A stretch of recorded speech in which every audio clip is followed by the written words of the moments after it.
मुंबईतील 2 मेट्रो मार्ग आजपासून सेवेत येणार। दहिसर ते मीरा रोड आणि डायमंड गार्डन ते मंडाले मेट्रोचं आज मुख्यमंत्री देवेंद्र फडणवीस यांच्या हस्ते लोकार्पण। भोंदू खरातनं चमत्कारानं नव्हे तर हातचलाखीनं महिलांना धमकावलं, शोषण केलं। चौकशीत भोंदूची कबुली। तर दुनिया झुकती है, झुकाने वाला चाहिए असं म्हणत चौकशी दरम्यान खरातचं धक्कादायक विधान।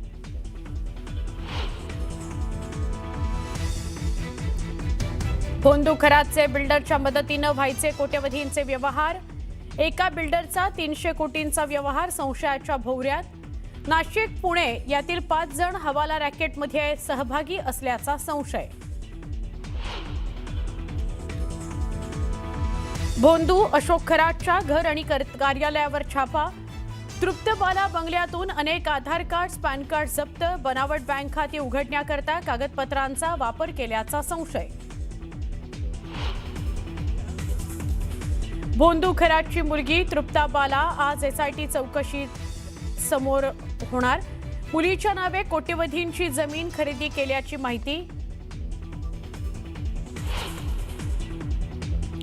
एसआयटीची आज संध्याकाळी 5 वाजता पत्रकार परिषद। भोंदू अशोक खरात प्रकरणी एसआयटी काय खुलासा करते याकडे लक्ष।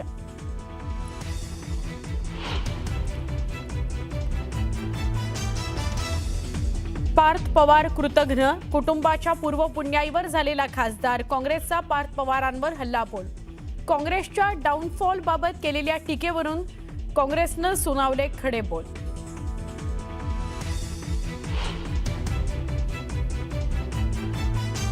आणि ठाण्यात माथेफिरूकडून 10 ते 12 वाहनांची तोडफोड। माथेफिरूला पोलिसांनी घेतलं ताब्यात।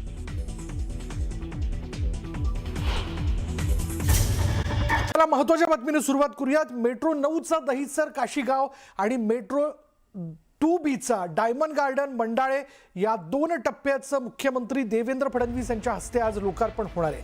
मेट्रोचे हे दोन्ही बहुप्रतीक्षित टप्पे प्रवासी सेवेत येणार आहेत आणि त्याशिवाय TBM द्वारे ठाणे बोरिवली दुहेरी बोगदा मार्गाच्या खोदकामाची सुरुवात आणि BKC मध्ये उभारल्या जाणाऱ्या पॉड टॅक्सी प्रकल्पाचं भूमिपूजन ही मुख्यमंत्री उपमुख्यमंत्री यांच्या हस्ते केलं जाईल।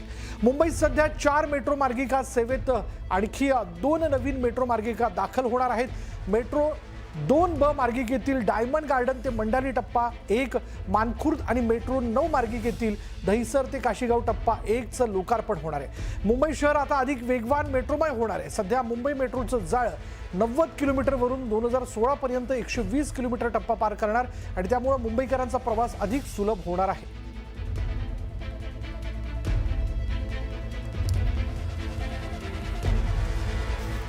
चला, 2 मार्गांचं आज लोकार्पण जे आहे ते मुख्यमंत्री उपमुख्यमंत्र्यांच्या उपस्थितीत पार पडते आणि त्यामुळे अर्थातच मुंबईतल्या प्रवाशांचा दहिसरच्या दिशेने जाण्याकरता, मीरा रोडच्या दिशेने जाण्याकरता प्रवास जो आहे तो सुखकर होईल। अधिक माहिती आपण जाणून घेणार आहोत। आमचे प्रतिनिधी विजय देसाई आता थेट मेट्रोमधून आपल्याबरोबर आहेत। विजयशी आपण बोलूयात।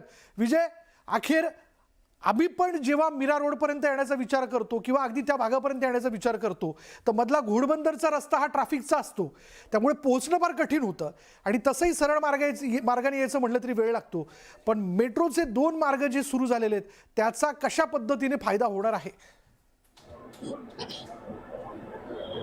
विशाल, खरं तर मुंबईकरांसाठी ही एक पर्वणीच म्हणावं लागेल, कारण मेट्रो ही जी आहे आता सुरू होण्यासाठी काही वेळ आहे। आपण जर पाहिलं तर मी आता दहिसरच्या या स्टेशनवरती आहे। या स्टेशनवरती ही जी गाडी आहे ही मेट्रो जी आहे ही सजून झजून या ठिकाणी तयार आहे आणि या ठिकाणी ही संपूर्ण हे याच्या परिसरातील जे लोक आहेत ती या ठिकाणी या सेवेचा लाभ घेणार आहे। त्यामुळे पश्चिम रेल्वेवरती जे जाणारे आपले हे प्रवासी आहेत त्यांना या ठिकाणी प्रवाशांना या ठिकाणाहून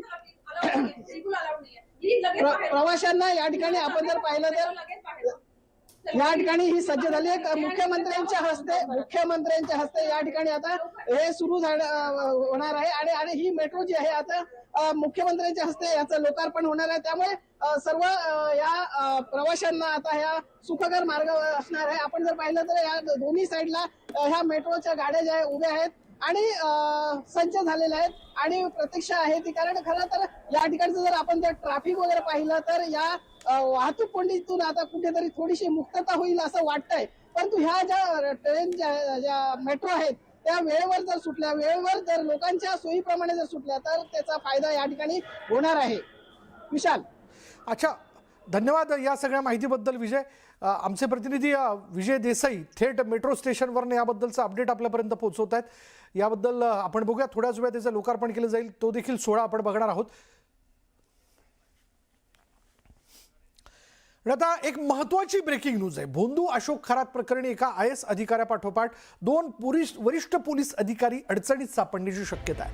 2 महिला पोलीस अधिकारी खरातच्या संपर्कात होत्या अशी माहिती सूत्रांनी दिली आहे. एक DCP तर दुसऱ्या ACP दर्जाच्या अधिकारी असल्याची माहिती सूत्रांनी दिली. आवडती पोस्टिंग मिळावी म्हणून त्यांनी बाबाकडे धाव घेतली होती का, असा सवाल उपस्थित केला जातोय. खरात सोबत अधिक काही आर्थिक व्यवहारही झाले का याबद्दलचा तपास होण्याची शक्यता आहे. कमाल आहे, एका पाठोपाठ एक घोटाळ्यांच्या आवृत्त्या आणि लोकांशी असणारे त्याचे संपर्क समोर येताना दिसत आहेत. न्यूज 18 मराठीने पहिल्यापासून ही गोष्ट स्पष्ट केलेली होती की एकटा खरात एकट्याच्या जीवावरती एवढे कारनामे करू शकत नाही. आणि अर्थातच या सगळ्या ह्याच्यात हवाला असेल, भक्तांची फसवणूक असेल, त्यांच्याकडनं पैसे मिळवणं असेल, या सगळ्या ह्याच्यात काही जादूटोण्याच्या वस्तू विकून त्यातनं पैसा मिळवणं असेल. आणि अर्थातच खरात हा लायझनर देखील होता. मोठमोठे टेंडर असतील, बदल्या असतील, यामध्ये देखील त्याचा सहभाग असण्याची शक्यता व्यक्त केली जात होती. आणि यातनं आता असं कळतंय की 2 महिला पोलीस अधिकारी खरातच्या संपर्कात होत्या. एका IAS अधिकाऱ्याच्या पाठोपाठ 2 वरिष्ठ पोलीस अधिकारी अडचणीत सापडण्याची शक्यता आहे. अधिक माहिती आपण जाणून घेणार आहोत. आमचे प्रतिनिधी लक्ष्मण घाटोळ आपल्या बरोबर आहेत. लक्ष्मण, आणखीन एक धक्कादायक खुलासा. विशाल, नाशिकमध्ये अशोक खरात प्रकरणात नवनवीन अपडेट जे आहेत ते पाहायला मिळत आहे. आता या सगळ्या प्रकरणामध्ये 2 महिला पोलीस अधिकारी यांचा यामध्ये सहभाग असल्याचं समोर आलंय. अर्थात सहभाग म्हणजे या अशोक खरात बरोबर या 2 महिला पोलीस अधिकाऱ्यांचे संबंध होते. त्यांच्या प्रमोशनसाठी, बदलीसाठी अशोक खरात बरोबर त्यांचं संभाषण झाल्याचं समोर आलेलं आहे. त्याचे व्हॉइस कॉल रेकॉर्डिंग जे अशोक खरातच्या मोबाईलमध्ये काही चॅटिंग सापडलेलं आहे. मात्र तो मोठ्या प्रमाणात व्हॉइस कॉलच्या माध्यमातून चॅटिंग करत होता असं समोर आलेलं आहे. आणि ते व्हॉइस कॉल चॅटिंग मध्ये काही महत्वाचे चॅटिंग आढळून आलेले आहे व्हॉइस कॉलचे, ज्यामध्ये काही महिला अधिकाऱ्यांच्या बदल्यांचं काम त्यांनी केलेलं आहे. त्यांना प्रमोशन देण्याची जबाबदारी त्यांनी घेतलेली होती. अशा प्रकारचं लायझनिंगचं काम देखील अशोक खरात करत होता. मात्र तो कोणाच्या मदतीनं वरती सेटिंग लावत होता हे यामध्ये समजू शकलेलं नाहीये. मात्र या सगळ्या प्रकरणात ज्या 2 महिला अधिकाऱ्यांनी अशोक खरातकडनं सेटिंग्स लावल्या, अर्थात बदल्यांसाठी असेल किंवा प्रमोशनसाठी असेल, त्या 2 महिला अधिकारी देखील आता या सगळ्या प्रकरणामध्ये तपास यंत्रणांच्या रडारवर आलेल्या आहे. विशाल, धन्यवाद लक्ष्मण या सगळ्या माहितीबद्दल. त्यामुळे खरातचा संपर्क गोतावळा हा निश्चितच मोठा होता. अधिकाऱ्यांशी मंत्र्यांशी असलेले संबंध आणि सदा सर्वदा हे संबंध जपत असताना या सगळ्या याच्यातनं महिला अधिकाऱ्यांच्या बदल्या करून देण्याच्या संदर्भात देखील, त्यांना प्रमोशन मिळवून देण्याच्या संदर्भात देखील त्याचं काही चॅटिंग, व्हॉइस चॅटिंग त्याच्या मोबाईलवरती सापडलंय.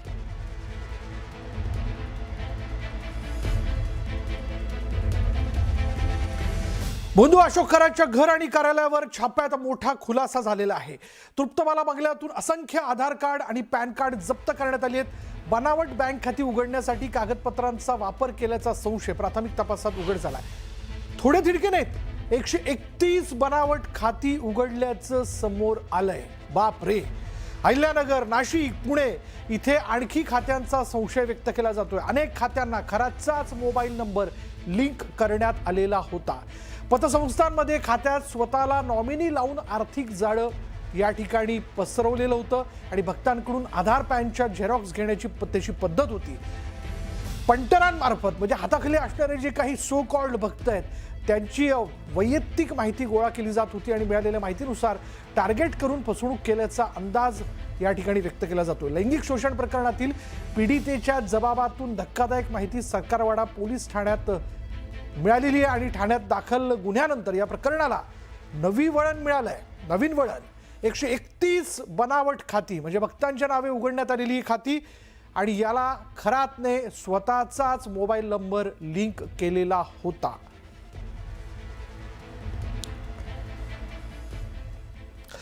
भोंदू अशोक खरात